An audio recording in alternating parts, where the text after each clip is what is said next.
it's much easier when they're one revenue source together. Some dollars that's been used hundreds and hundreds of times around the country.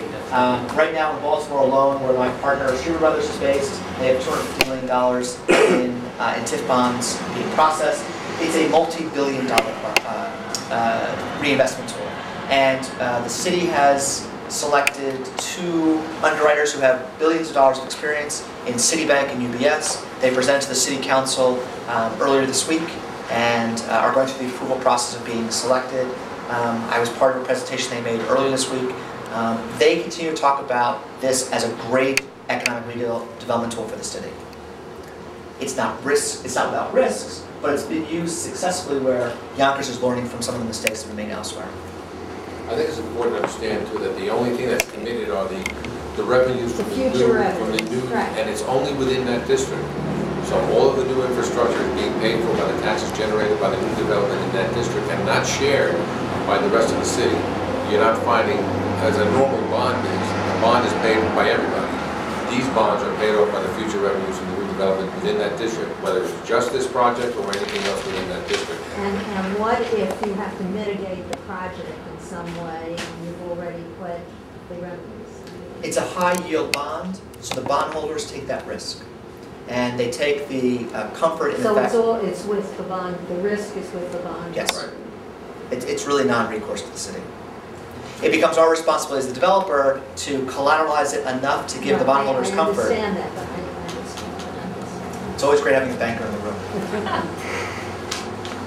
I talked about the improvements that we're projecting that we hope the city makes. We're going through a process now, and I have a meeting this afternoon with the consultants the city hired to analyze what's really required, what the cost will be. We estimate that about $160 million of city infrastructure needs to be invested, not just for our project, but for the downtown. It includes parking, it includes that split of sanitary and storm, it includes improvements to the water system, roadway improvements, general landscape and streetscape, inspection and testing costs, that 10% bill for contingency. But what we're doing now is we're refining these numbers with engineering consultants to make sure we're not either overestimating or underestimating. The bond underwriters will require us to do this. We've actually started that already. In addition, we have someone working with us. We actually have Dan Marsh with the National Development Council working with our staff, with Christine, with Jim Pinto. But in addition to that, we've hired a consulting firm whose experience is in taking major projects that have been done by more than one entity and then prorating the cost associated with that project to the different entities so that they all pay their proportional share. They're doing the same thing with the infrastructure that is anticipated to be rebuilt or newly built, to prorate it so that we pay for only that which would really be the city's responsibility, and the developers pay for that which is going to be theirs, so that we're assured when we go to the city council that the numbers we're talking about, the percentage we're talking about, the proportion we're talking about is something we're comfortable with, and then it goes to the city council for their approval. There's a concept in construction, curb in, curb out. And these costs are curb out, not inside the project. Other than a piece of parking, which is, it's actually condominiumized, so you're looking at a parking lot that's inside, but really a public parking lot. These are all the curb out expenses in sewer lines and water distribution roadways, not within the side, not within our boundaries of our project area. Peter, question. Please. I'm laughing, but $22,500 for a parking space. Could you explain that? That doesn't sound right. And I'm not a construction person. Sounds high or low? It sounds like it's high to get one parking space, and you're going to make $22,000. It's either $3,000 or $5,000 if it's on the ground. Structured lot, which is what all of these are. It's anywhere from $20,000 to $25,000. We build Union. Capelli's built lots like this throughout the county in the last 5 years. It's a number that they use when they've actually had the experience of building it. It's actually a relatively conservative number. And we hope that as we go through the process of analyzing it, it'll be vetted out that it is the right number. We aren't making profit on it. It's been used in some communities at $25,000 a space. When you look at it on a per square foot basis, it's not so bad, because you're actually building a building. So I think at an office buildings where it's something probably with a $7, or I'm sorry, $150 a foot for an office, it breaks out somewhere like less than that because there's no build out, but it's a building. It's a 7-story here at Government Center, it's 5-story across the street. Unfortunately, all you do is park cars in there. And that 22.5 number is something that Capelli's experienced here in the county. Understand something, that those numbers are the numbers that are being proposed right now by the developer. A number like $500 for a parking space.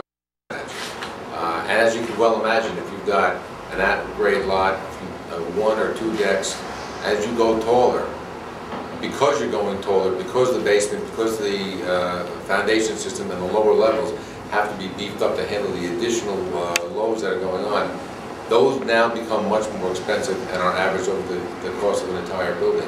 But that's exactly what our consultants are looking at to determine just what is it that the city really needs, and is the cost associated with those spaces because of the developer's needs or because of the city's needs. So we haven't confirmed anything yet, but that's exactly what our consultants are doing for us. This is the good and the bad side of having an engineer as the head of the city. The other thing, and which is one reason why you build up, is many of these spaces for shared parking. When you build a retail center across the street with 3 million square feet, you have a lot of parking requirements for both the stores and the other commercial spaces that are there. What we're doing is we're putting office buildings across the way as well as the commercial spaces so they get to share the parking. And that same 22.5 number, if we had to build to code based on the zoning ordinances for how many spaces, it's actually more than the number of spaces we have now. By working with the buildings department saying, look, that space at Case is only used from 9 to 5. Those people go home. When we have a baseball game at the stadium across the way, they're going to use that overflow parking, so we don't have to build the same number of spaces because they get to be shared. And Capelli's doing the same thing in White Plains. Sugar Brothers does that around the country. We do that in Newark. It allows you to save money because now that same spot is used, hopefully as close to 24 hours a day as you can. And that's another reason for density and going height. It allows the office user and the shopper on the weekend to use that same space. The district, as the mayor talked about, covers our development projects. Right now, our project, when you look at all the parcels that we're developing, pays $505,000 a year in taxes. Our budget, in terms of working in the assessor's office, and I'm going to come back to that. If I'm a property owner anywhere inside this district, and I do nothing to my property, my taxes stay the same other than the change in the multiple. My assessed value is not going to go up. If I decide to spend $150 million in infrastructure improvements around me with improved water and sewer and roads, maybe I should change my building from a 2-story to a 4-story.